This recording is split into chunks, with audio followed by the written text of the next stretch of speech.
Hi, I'm Sybil Wilkes. Yossi Media is proud to be working with the American Heart Association to shine a spotlight on hypertrophic cardiomyopathy, or HCM, a condition that affects the hearts of many athletes, especially in the Black community.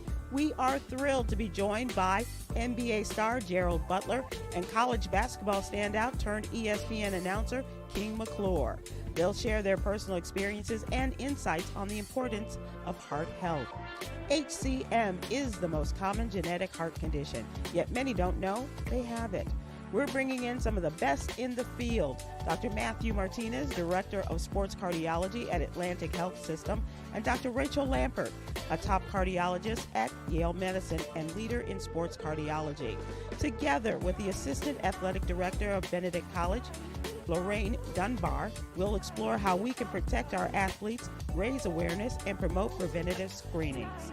October 16th is World Restart a Heart Day, and American Heart Association's HCM awareness and education in athletes is made possible in part by a grant from the Bristol Myers Squibb Foundation.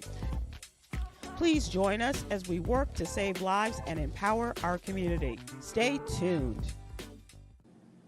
Hello, and thank you for joining us. I am Sybil Wilkes, and we are going to have a discussion today in association with our partnership with the American Heart Association. We're going to be talking about the heart condition, hypertrophic cardiomyopathy, or HCM, which we'll be calling it from here on out.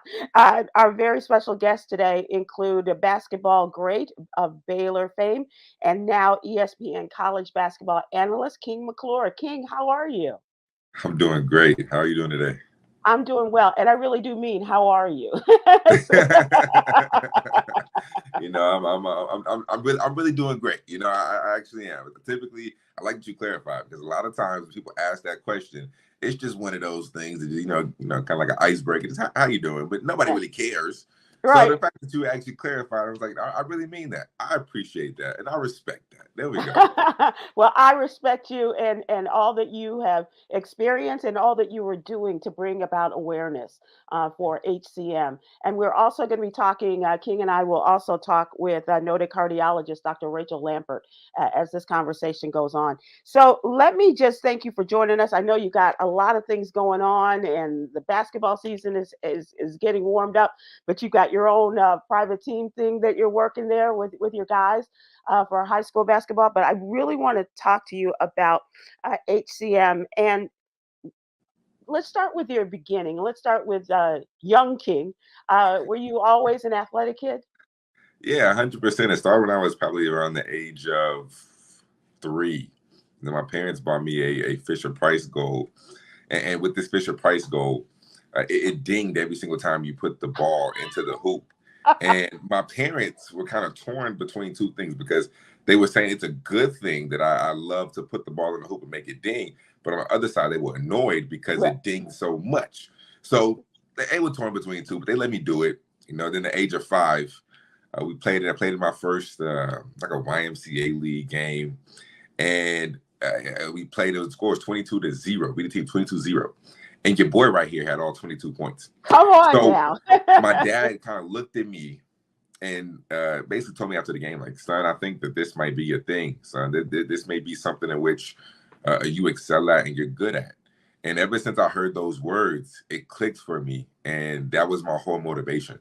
I really strove to be the best basketball player that I could be because, my dad meant so much to me, or he means so much to me. He's still alive, my bad. But he's like my idol. He's the person I look up to, and I wanted to be able to fulfill that for him and to live out my basketball dream. So ever since that moment of 5 years old, I really worked the hardest that I could be in order to be the best basketball player that I could. And to borrow from a term, you really put your heart into this, didn't you? I did. My blood, sweat, and tears, my heart. It was almost just an obsession. I mean, even to this day, I love basketball so much. That's what I do for work, but I'm always watching it. I'm still playing. I just love the game so much, and I fell in love with it at a very young age because my dad instilled it in me, and just the hard work and everything that he really just put into me and pumped into me, and my mom same way. It was huge. So yeah, you're right. I put my whole heart into this game. Well, and was there any other sport, or basketball was it from the Fisher Price game, and never look back, huh? So it's kind of funny you said that, because my dad told me, he said, son, I probably an age like 13, like 7th grade. He's like, son, you're a little soft. So we're going to take you to the football field. And I was like, all right, cool. Took me to the football field for about 3 years. I was actually pretty decent. Like, I was actually decent at football, play wide receiver. Yeah, I was Because going I to say was a wide bit taller. receiver. But I was actually pretty good. Like I was scoring touchdowns. Like I had really good hands. I could catch. But like I And you didn't had the like height on you too, right? and I had the height on me. But I just didn't like getting tackled. Like I don't mind the physicality on the basketball field, on basketball court, but I just didn't like getting tackled on a football field. And as I got older, now you have guys that are my size on the defensive side trying to end your life and hurt you and tackle you. Count me out. I want no parts of that. So I stopped. I tapped out, and it made me a little tougher. So I guess my dad's theory of me being soft, it ended up working. So he saw it, and your dad's quite the visionary and understanding what it took, huh? I guess so. That's great. That's great. So let's talk about your HCM journey. How did you find out about HCM? Yeah, so I ended up choosing between 5 schools when it was time for it to come out. It was Baylor, Kansas, North Carolina, Arkansas, and UCLA. Because And let me just stop here. He's not just a college prospect. You were a top 40 high school basketball player, right?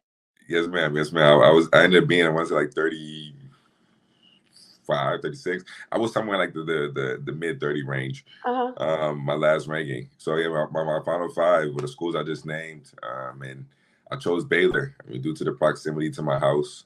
It's only about 55 minutes because we lived in Red Oak, and Baylor is in Waco. The relationship I built with Coach Drew, just the whole staff. When you look at Coach Drew, Scott Drew, Jerome Tang, I mean, they were all men of faith, and that was something that was huge to me and my family. So because we pride ourselves in that, that's extremely important.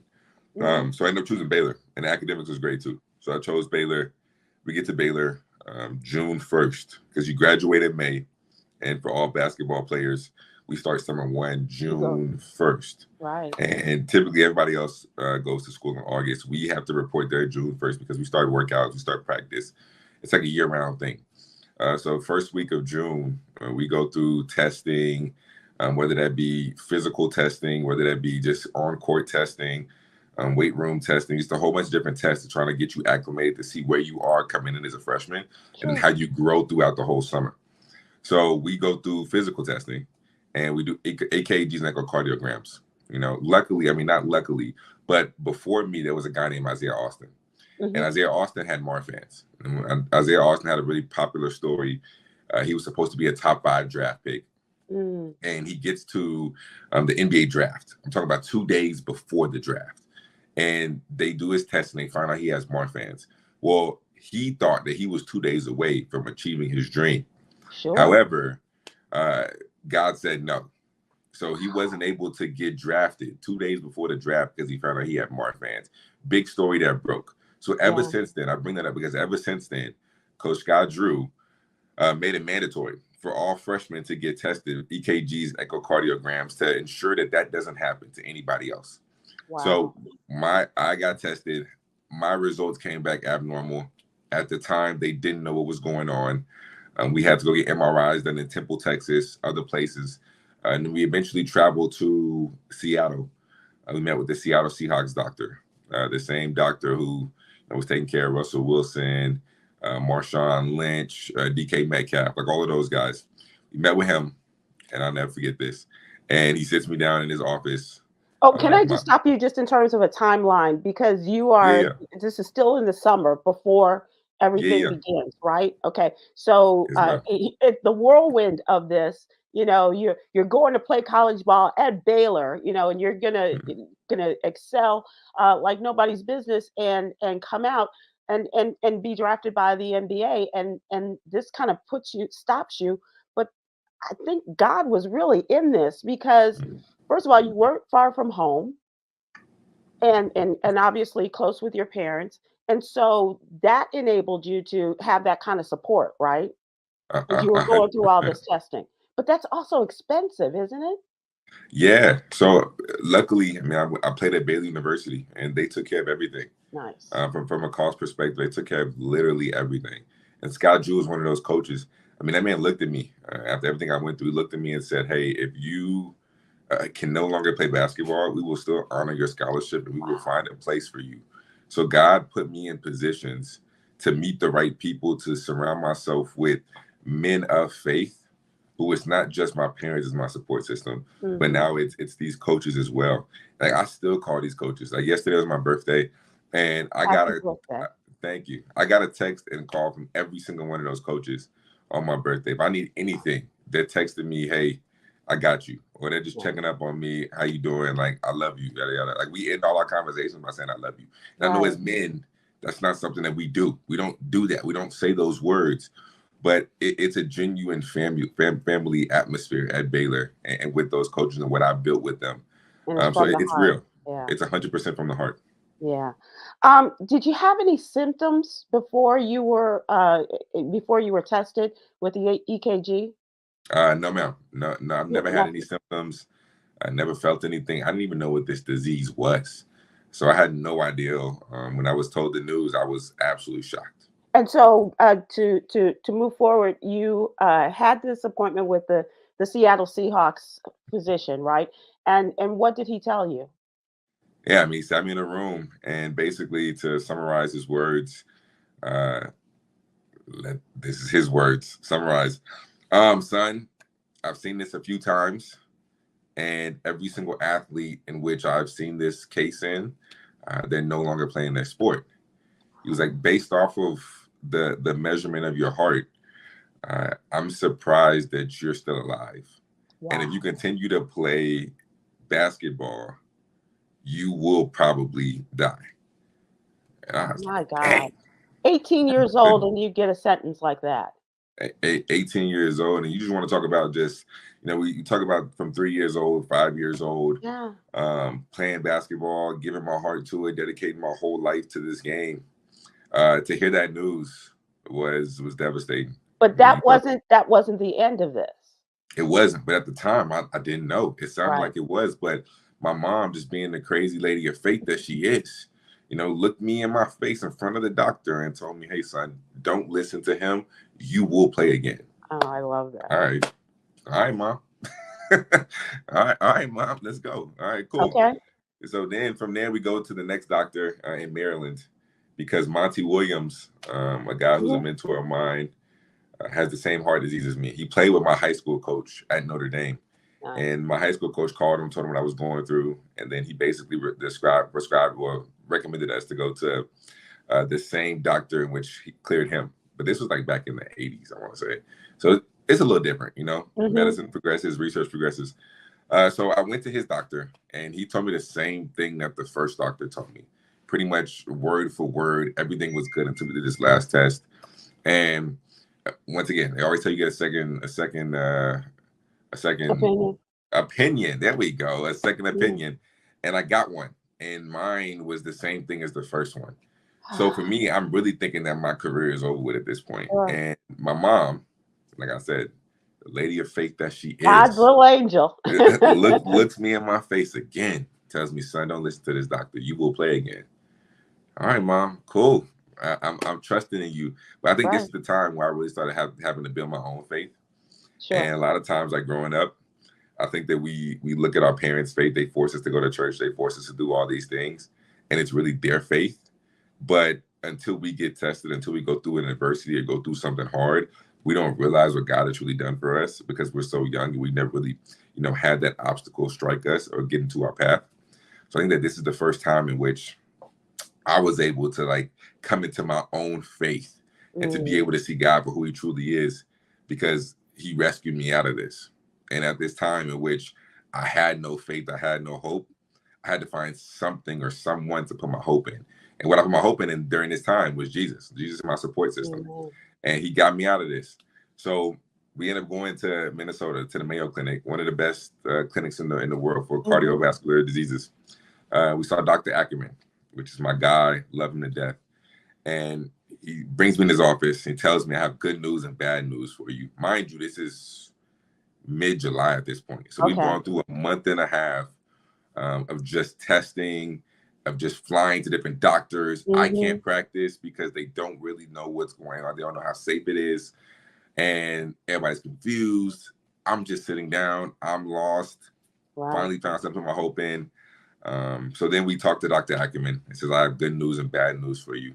The good news is that you can play again.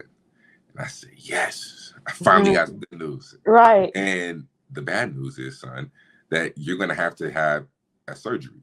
An internal cardiac defibrillator is what he called it, or what it is called, ICD. You have to get that placed inside of you.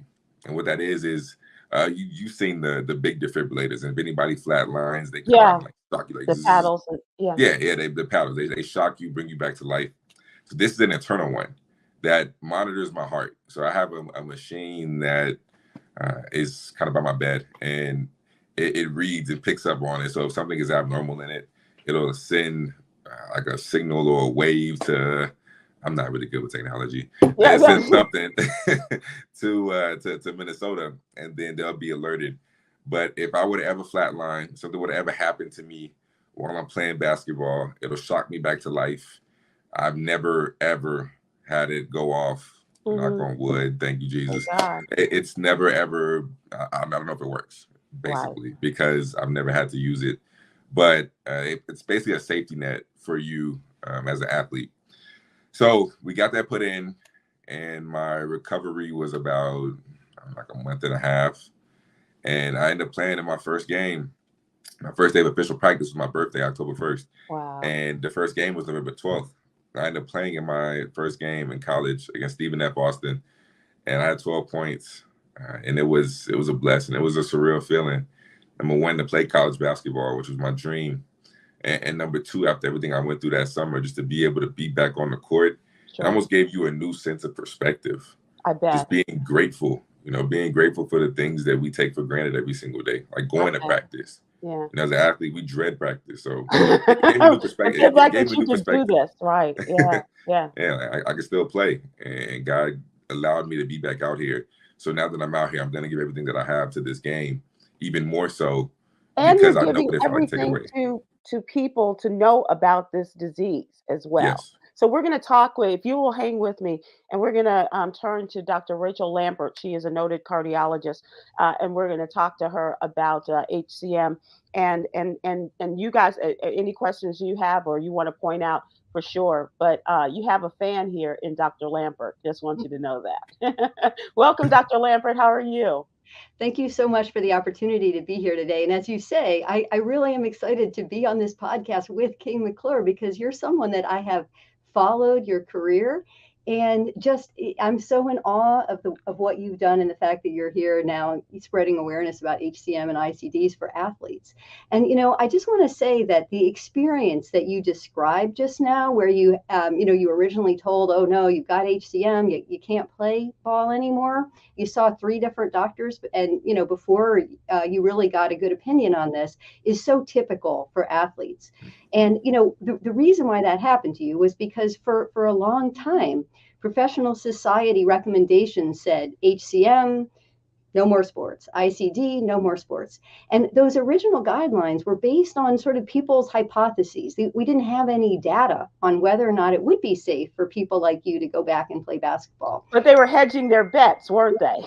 Well, so at the beginning, right. So a lot of people, they're just conservative. They say, we don't know the answer, but there were people like yourself and a few others before you, since you, who, between you and your parents, that story you told about your mom is also really typical, the parent that won't take no for an answer for their kid, and so, a few people like yourself kind of went ahead and did it anyway. And, that was with the backing of people like Dr. Ackerman and others like him.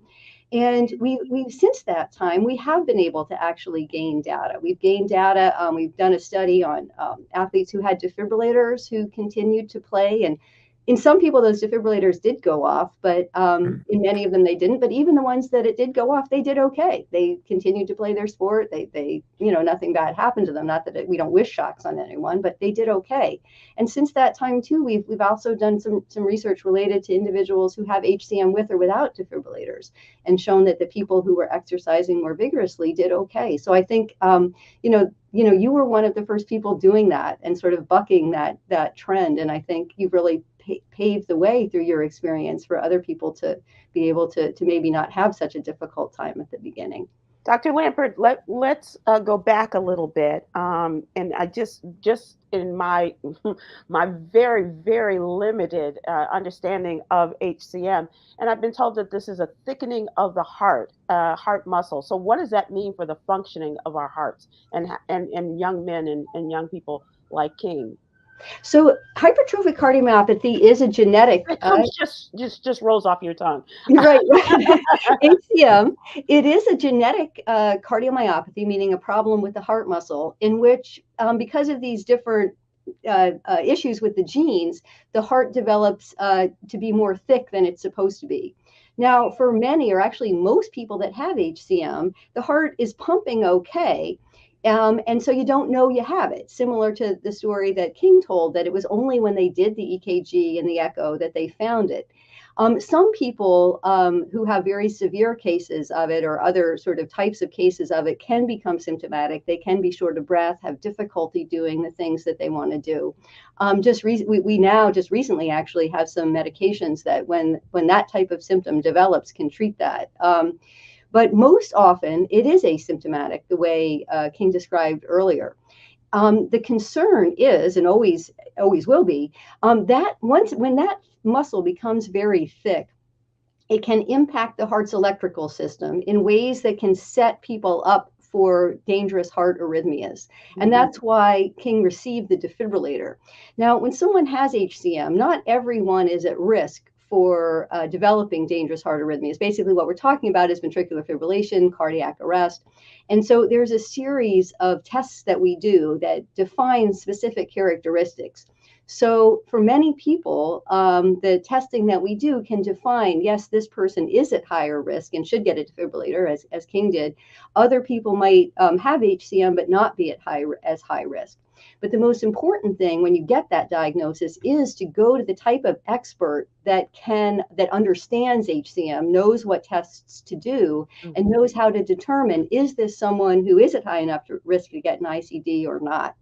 So that's really the most important thing when you find out you have HCM, is to make sure that you meet with an expert who can really do that risk assessment with you. And how does this, and you mentioned arrhythmias, but how does HCM differ from having an arrhythmia or myocarditis is the question. So myocarditis is a different type of problem with the heart muscle. So in HCM, it's a genetic problem that causes the heart to get too thick. And then as the heart muscles are getting too thick, that creates disturbances in the electrical system. Myocarditis is a different problem with the heart muscle. Basically, myocarditis is an inflammation of the heart muscle. That can also lead to the type of electrical disturbances that cause ventricular fibrillation and cardiac arrest, but it's a very different type of problem with the heart muscle. Myocarditis is what we call acquired, meaning you don't have it from birth. You either get it often because you get a virus or a post-virus. There's other types of things that can cause myocarditis.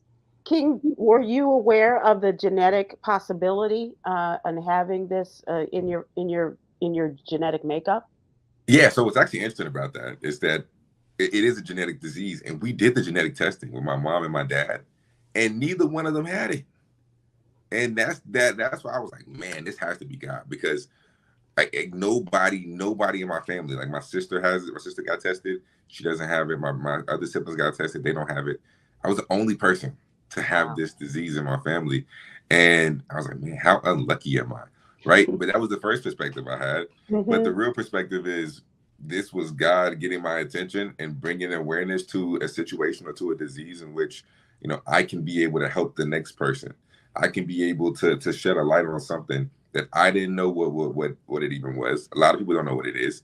So I can be one of the people that can go shed a light and that can bring awareness to something that's so close and near and dear. Wow. I'm not trying to be like a pun, but to my heart.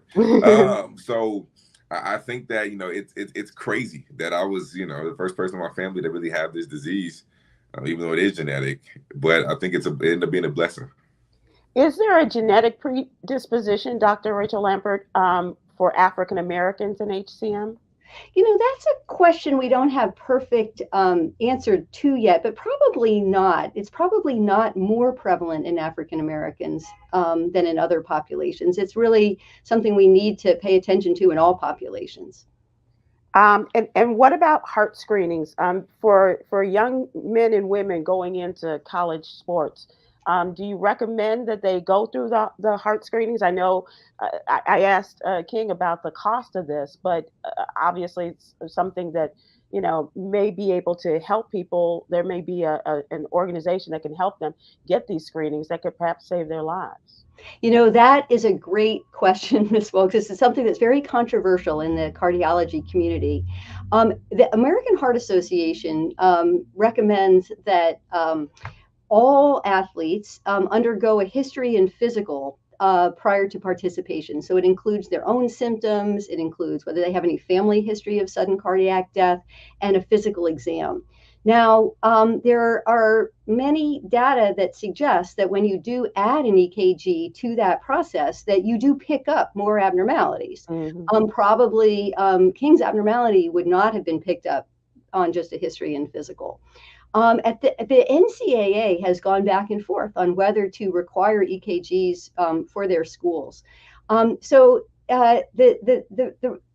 At this time, what the NCAA has said is that all schools should do histories and physicals, and many do choose to do the EKG. At this time, it's somewhere over half of schools do add the EKG. My school does, and I also, facilitate some other colleges in my area to do that type of screening. That would be the Yale School of Medicine. Yes, so we do it here at Yale, and we also, I also work with some other of the colleges here in Connecticut. So you may say, well, like, why not just do this if it's, clearly picking up more abnormalities? And I think you hinted at the cost there, Ms. Wilkes. It's really the cost, and it's the initial cost, but it's also about the downstream testing. So can you describe a pretty smooth process where they found the abnormal EKG, you had the MRI, and things kind of move forward relatively smoothly, but it's really that downstream testing where kind of the wrench can get thrown in the works, and that can be difficult. And I think, as you brought up, Baylor paid for all of this, but not all kids and families have access to the resources to then move forward with that downstream testing. And so ideally, yes, I believe certainly we would be doing ECG screening in everyone. And as I say, I try to work with schools in my area to set up systems so that it goes smoothly. But I think the reason why it's not universally recommended by AHA, by NCAA, is because of the resources needed to make sure that downstream testing happens. Before I let you all go, and I want to thank you for your time, this just fascinates me. But King, you have a foundation, and what is it called, and what does it do? Yeah, it's called a King's Heart Foundation, and Dr. Lampert, it's actually interesting you said that, because that's one of the main things that we discuss is how do we bridge that gap? How do we bridge that gap between, because I want every single player to be safe when they go play their sport. And I've heard of too many times in which high school players just collapse and drop dead and pass away on a field, on a basketball court. And I personally don't think it's okay. I mean, it's not, nobody should. And I want to be somebody that can help change that. So that's one of the biggest things that we try to fight to, figure out. Like, how do we make this mandatory? But then how do we bridge that gap between, like, I was blessed enough and fortunate enough to go to Baylor, so they paid for it. So then how do we provide the resources to allow kids who, have this disease? Because the more we test for it, the more we're going to find it. So how do we allow kids to have those same resources that I did? It's one of the biggest problems that we're trying to solve, trying to figure out. And that's a problem that we have in a number of different areas, but certainly you are addressing it in your area of interest, and that is close to your heart. And I'd love to hear more about your foundation another time too, King. And so how can people find out about the foundation, King? Yeah, so right now we're brand new. So we literally have only been launched for about a week. Oh, wow. Okay. Right, yeah, literally been launched for about a week. But we're brand new. Right now we met with a few people, but as far as the website is still under construction. Not even gonna lie to you, I'm being very vulnerable. So can we follow you? Under construction. Yeah, you can follow me. Follow me at King.McClure on Instagram. Dr. Lampert, I would love to be able to connect with you. Yeah. Introduce you to my parents, because they're the ones really heading this, and we're all super passionate about this, and it seems like we're on the same goal, we're on the same wave. Yeah. So I would love to be able to connect with you and see if we can. Mom. I know, right? He's really the mover and shaker on this. Yeah. And King said that his mom and dad both played such a vital role in this. Yes. And you got to have a support system. You got a great 100%. team there, King. Dr. Rachel Lampert, I want to thank you of the Robert Berliner Professor of Internal Medicine at Yale School of Medicine and Director of the Sports Cardiology Program, also at Yale Medicine. Thank you for your time, for your expertise, and for your passion in this. We really appreciate it. How can people follow you, Dr. Lampert? I can't, I'm not on social media, but if you'd like to contact me by email, I'm always happy to be in communication with anyone. Okay. And also I want to thank the American Heart Association for putting us in touch with you, as you are a great member of that team. So thank you so much. And thanks to AHA. And King, it's just been such a pleasure talking to you. I wish you all the best. And what you're doing now is making a difference for so many people. So thank you so much. Man, thank you for having me anytime. And can I just say, bless your heart. Now, I want you to do me one favor. I want you to look into your camera and share the most important thing you want to leave with people, and young people especially, and your fellow athletes, about getting tested and living your best life with HCM. Oh, this is a good one. Man, one thing I want to leave, I mean, it's just something I live my life by, the word resilience. And I think that every single time I've gone through an adversity, I've gone through something hard or a trial or tribulation, I look back to this word resilient, being able to overcome or withstand difficult circumstances. And it's not about, how or if you go through an adversity, it's when you go through this adversity. And I hope your adversity isn't like mine. I hope it's not anything that's, life-changing or potential, life-threatening disease. But regardless of how big or how small your adversity is, how you respond to it will ultimately determine how successful you are in life. You are a great example of that. Thank you, sir. Thank you, Dr. Lampert. And we are inviting everyone to please stay with us as we continue our discussion about HCM.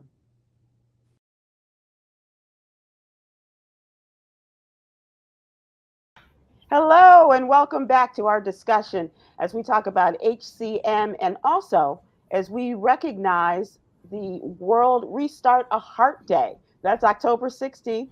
And we're talking about the heart condition, actually HCM, Hypertrophic Cardiomyopathy, or HCM.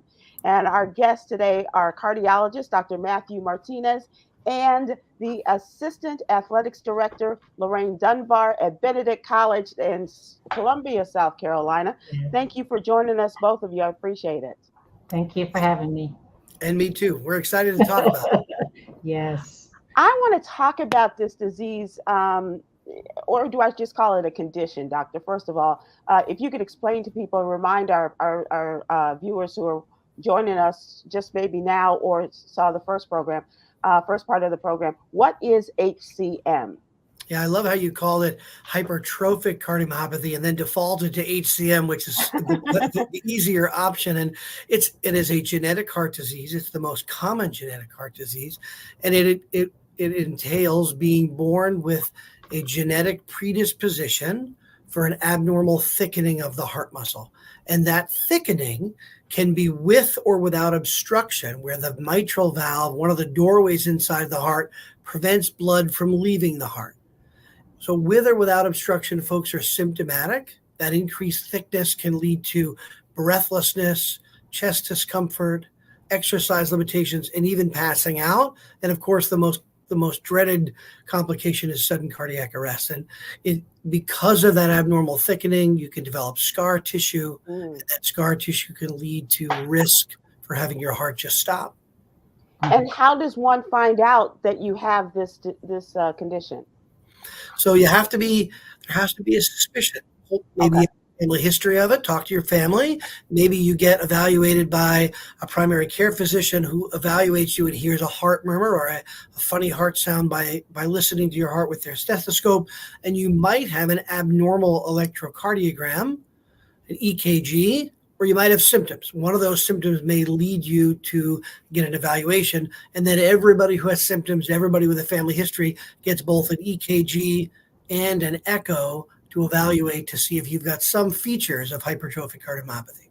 When we talked to King McClure, he said no one in his family had any signs of the genetic predisposition to HCM.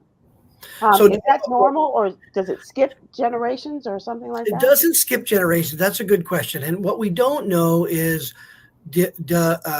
most of us don't know our family histories very well. It could very well be that we talked about grandma having an enlarged heart, or grandpa died suddenly from a heart attack when he was 38, right? So it could be that. It could also be that because we know that we under-recognize hypertrophic cardiomyopathy, about 90% of folks with hypertrophic cardiomyopathy get either misdiagnosed or aren't diagnosed at all. So it could be that they had it and didn't know it, or they had it and someone didn't recognize it. But this is our opportunity, right, to bring this to the forefront. It is so common that 1 in 500 people have it. We know that about 150,000 people carry the diagnosis in the United States, but another 900,000 to 1 million are unrecognized. Many of them in the Black community. And because the risk of dying suddenly seems to be higher in that group, boy, it's an opportunity to have a real impact on life, right? For sure. And especially for young people that are just beginning their lives and then making this discovery through various means. Is there a genetic predisposition for African Americans in this HCM? There doesn't seem to be. There doesn't seem to be some reason that one group is affected more than the other. But we know that there are some groups, African American men in particular, and African American women seem to be at higher risk to have poor outcomes. So that's probably, it's not a genetic predisposition. It's probably related to social determinants of health or access, right? The opportunities to level the field, which is where the HBCUs really come in. That's where my heart is right now. The ability to level that field, level that medical playing field. That's what's coming next. I'm sorry, Director, but Dunbar, as you are, the amen corner here and talking about this, this is obviously a great concern. When you became the assistant athletic director, and before this, you were a coach, and so was that a discussion that you all had about the health of your students as they came onto your teams? Yes, that's up today. That is a very critical discussion. In terms of seeing any abnormalities they have to go through health screenings, pre-participation screenings, all those assessments, and the trainers are zoned in on any heart abnormalities that may show up. That's disconcerting, and then they're treated and looked into further. So those steps are very critical as new athletes come in. They have to go through. Not only that, before they even get into the college, they have to present a health physical. So something somewhere down the line that we may pick up something irregularly that we can pay attention to. But one thing the doctor said that really got me in the amen corner, and he talked about resources and disparities among young African Americans before they even get to college. I think we're at a loss in our communities to have proper health care, to have proper nutrition resources, and all of that. To me, that ties into just the wellness of an individual. Not saying that may bring on the HCM or anything like that, but I think it plays into our ability to know what's going on with our bodies.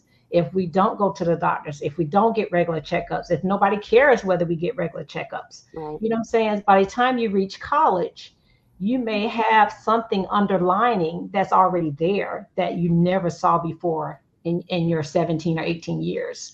And then you come to college and bam, you got an irregular heartbeat. and and it's gonna affect your ability to even participate in a sport. And Dr. Martinez is nodding in agreement. And Doctor, some of these things that they may have come across, such as loss of breath, or feeling winded after a practice or whatever, and kids being kids will just kind of brush it off, go, I'm not in playing shape or something to that effect. 1,000%. So that's the issue, right? Because we tell them you got to play through adversity. You got to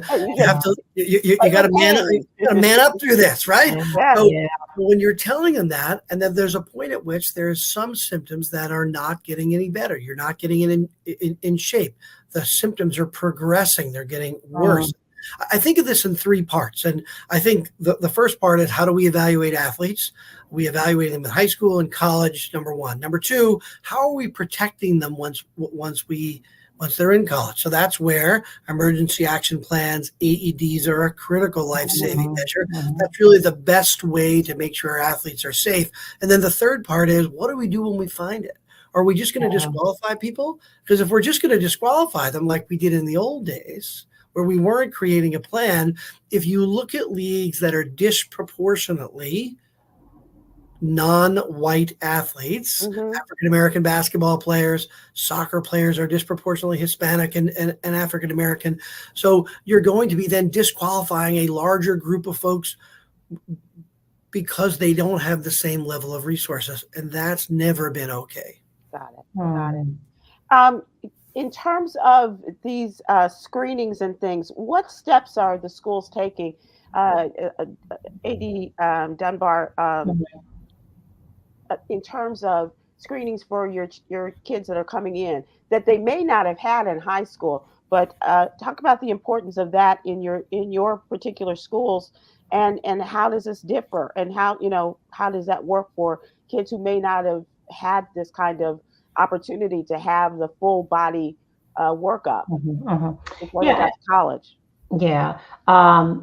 We partner with our big conglomerate medical centers in Columbia, South Carolina. It's the biggest one around. It's called Prisma Health. And so that's our main partner. So we have staff members with athletic sports medicine trainers that are assigned to us from the Prisma. So they are actually and the doctors, they are the first contacts with our athletes. They do the in-depth physical screenings. The doctors, they go to the doctors check them out, do all the in-depth screenings. They do, if they notice anything that's irregular in terms of the heart, then they would do further assessments with the doctor, individual assessments with the doctors. So that's the kind of the first step. Sadly to say, like the doctor just mentioned, well, what happens if it happens? What happens when we find it? What happens when we see that there is some irregularity with an athlete?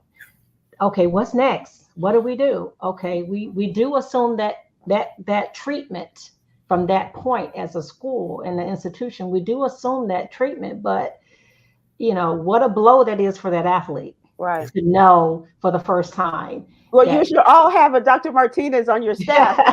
He knows what the next steps are to keep these kids alive and playing. Exactly. Right? And that's the part that I think that we need more education with. We need more prevention and intervention when it comes to those steps. When you get to that step, okay, what's the next step? What do we do? From an institution standpoint, I see that we would need more education around how do we keep that athlete in the game. Is Benedict unusual in your partnership with the medical organization? Unusual? Is it unusual, or is that standard practice? That's a standard practice. Yes, it's a standard practice, and we have medical doctors assigned to our school, to our athletic department.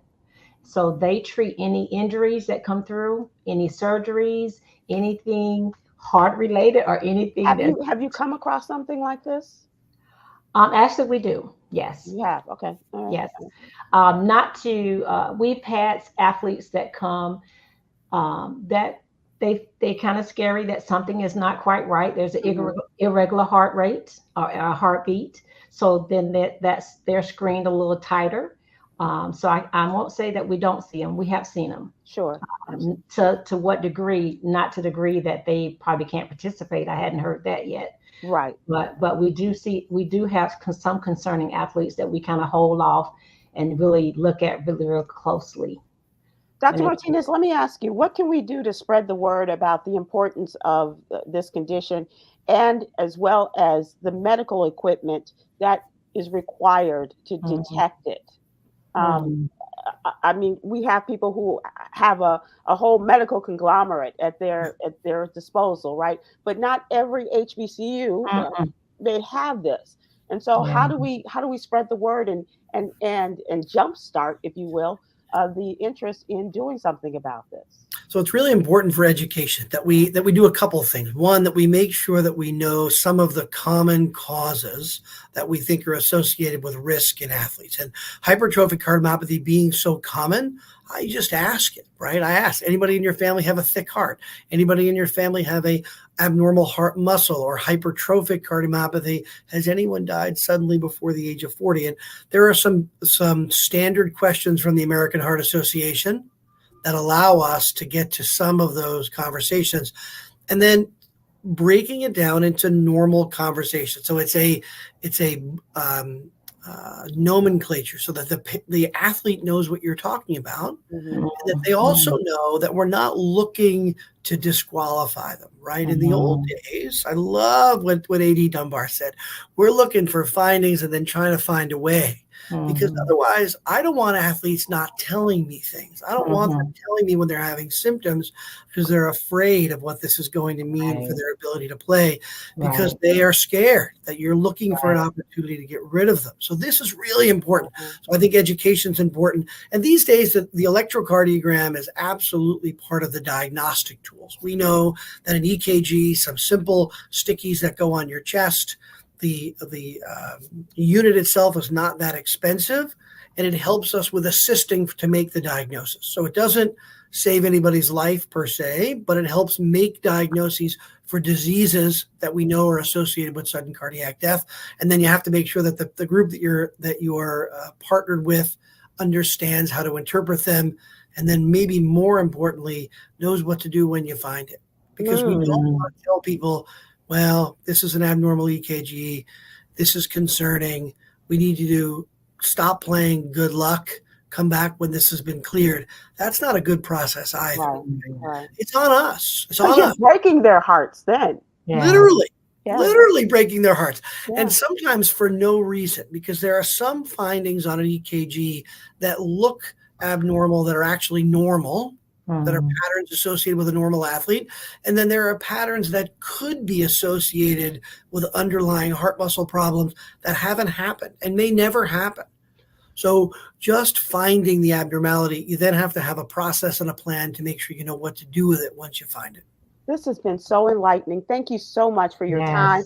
I know that this is expensive time too, but I want to thank you, because you really are paying it forward in terms of letting people know about this particular condition, HCM, and as well as what we're doing about it. And I'd like to continue it at another opportunity if you all are available, because it's been very enlightening for me. Absolutely. And I think one of the discussions has to be how far we've come from King McClure. That's the other thing we need to talk about. Absolutely. Where are we going from here, and how are we making it easier for these young people when they get this diagnosis? Thank you so much, Dr. Matthew. I'm sorry I cut you off there. No, I was going to say, and thank you to you for highlighting this. This is one of the ways we bring it to the forefront, right? You've got to get in front of people, and you have to have passion like you do to try and bring this to people so that they can start to think about it. That's really important. Thanks for doing it. Thank you so much, Dr. Martinez, and thank you so much, AD. You're welcome. We appreciate you, and good luck to your teams this fall. Thank you. Thank you. I appreciate it. All right. Bye-bye. Cheers.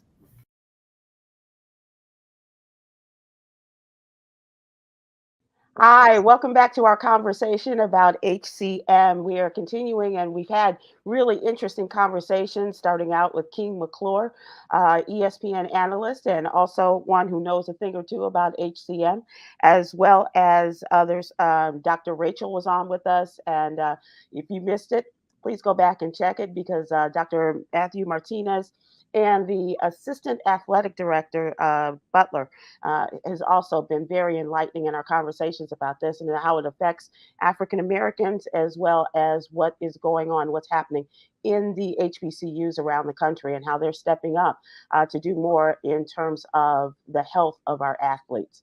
And now we go to the man in the middle. That's right. We save the best for last. Jared Butler, thank you so much for joining us. How are you? I'm doing well. I appreciate you having me, and it's a pleasure to be here. Jared Butler, the name sounds familiar. Baylor basketball great, and now a member of the Washington Wizards, a guard there. And I know you're in the middle of preseason and you got all this stuff going on, but I think it's so important that we talk about you and your HCM journey. So thank you so much. Yeah, no problem. I know this is a very important issue to me, so I'm ready. Let's do it. So tell me about growing up. You are from New Orleans, from New Orleans area, you said? Right, just right outside of New Orleans, small town called Laplace, Louisiana. Oh yes, Medway. So were you an athletic kid? Did you play a lot of different sports, or was you always focused on basketball? Yeah, super athletic. I feel like a kid can't grow up in Louisiana without playing sports, and so I played basketball, football, baseball, even for a little bit. So yeah, I did the whole nine. You probably were too young to even know about the New Orleans Jazz at that time, huh? I mean, New Orleans Jazz is like, oh, you talking about the team? The Yeah, yeah. Not the music style, but the basketball team. Yeah, I was not around during that time, but so I'm a Hornets. I grew up in the Hornets area. Oh, okay, excellent. And during the MJ period? No, more like Chris Paul, Tyson Chandler. Okay. When they had a real team too, huh? Okay, so you played a lot of different sports. Did you play football? Did you? Yeah, so I actually played football up until my senior year of high school. It was a big part of my life, and I enjoyed it so much. And I was kind of like indecisive of whether I was going to play basketball or football for like full time or in college. But it turned out to be basketball. But yeah, I played football. Excellent. So what made your final decision when you were in high school say, okay, this is the sport I'm going to concentrate on? What was it? Was there a moment, or I wouldn't say it was a moment, but I felt like in the summertime, I gravitated towards basketball, doing more basketball things like AAU and travel basketball. And then the offers that I had in basketball were just at a higher level. And so I just felt like basketball was just kind of the way to go. And I felt like it came a little more natural than football did. So. And how did you decide on Baylor? Ooh, that's a long story. Long story short, my final two schools were Baylor and Alabama. Okay. And I originally chose the University of Alabama. And then I found out I had HCM. And then it kind of led me to Baylor, if that makes sense. So it does, because the way King explained it was that there was an athlete before he got there who had HCM, and the coach of the team was so aggressive in making sure that all of the players found out what their health status was, and especially their cardiac status, that he made sure that everyone was a part of, it got all the screenings and what have you, in order to be up to date and everybody know where they stood in this, right? Yeah. So kind of going off of that, at the University of Alabama, we kind of went through a similar test that you would go through, I guess, for all athletes, but not all schools would do this, but I got like an EKG full workup. And then that's where I figured out I had hypertrophic cardiomyopathy. And then I got medically disqualified at the University of Alabama. And then I called Baylor, like, hey guys, like, I need some help. And I knew again from King that he had the same condition I had. And I was like, who did you speak to? I wanted to talk to his doctor, this, that, and the third. So yeah. When you got the diagnosis originally, were you surprised? Did you have any symptoms or anything that would lead you to believe that you had HCM? No, not at all. So, well, like when I tell you, I played all the sports, I did all the things. I was a pretty good athlete. Like, you know, I didn't seem like out of shape, or my heart was hurting, that per se, and all this stuff. So like, it was a complete shock to me and to my parents, especially. But I'm just glad I definitely found out, and I was able to move forward and, you know, move so with caution, with the right things ahead. So that was extremely big and super surprise for me. Were there any, as you came to understand HCM, were there any other members of your families, because there is a genetic predisposition? Yeah. So at first, my parents didn't. They both were like, "It wasn't me. It wasn't me." Sure. My mom especially, she was like, "I didn't do it. I didn't give it to you." But it turned out she had the gene for it, and Hmm. then she later found out she had it. And yeah. So yeah. So let's talk a little bit about your journey in terms of your family and the importance of family and having a good support system. It Mm. certainly sounds like you had it with your folks. Yeah. Obviously, sports was huge for me and just my life, and the news that like now this condition might affect that, and kind of what does that entail for, you know, my basketball career. It was just a rough time, like a lot of unknown answers, a lot of Mhm.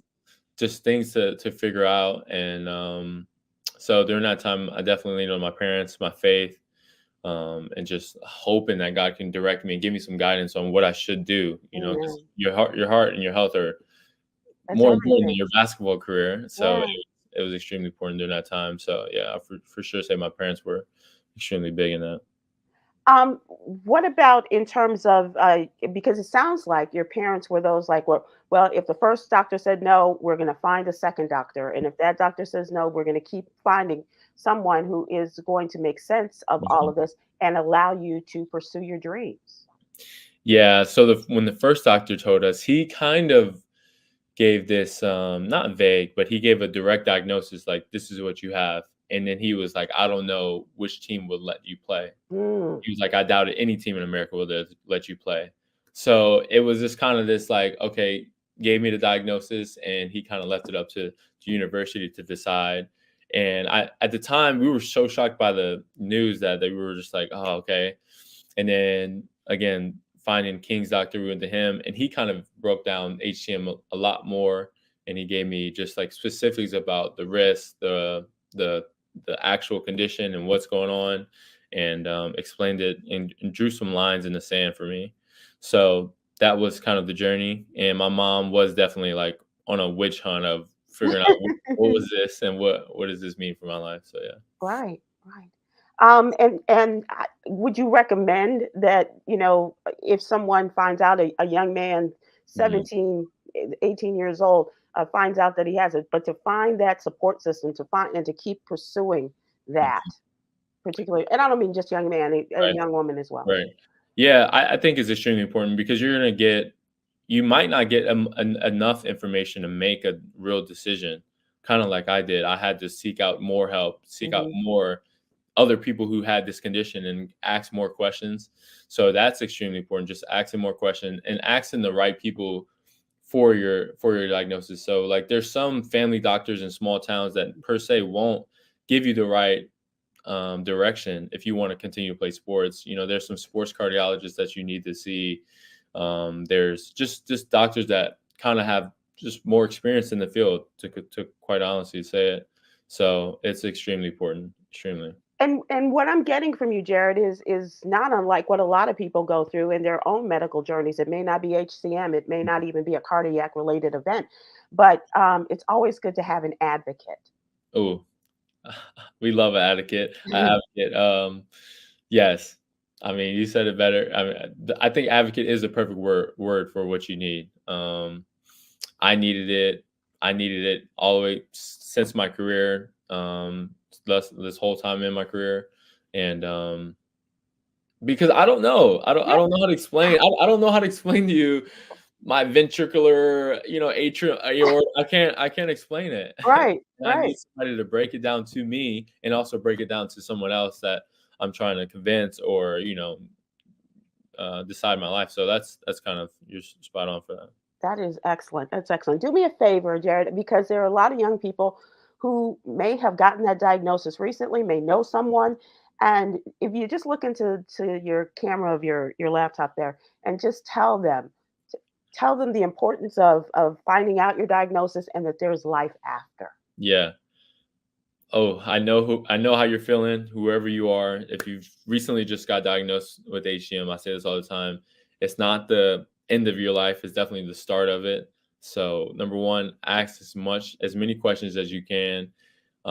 Seek out the right help, not just any help, the right help.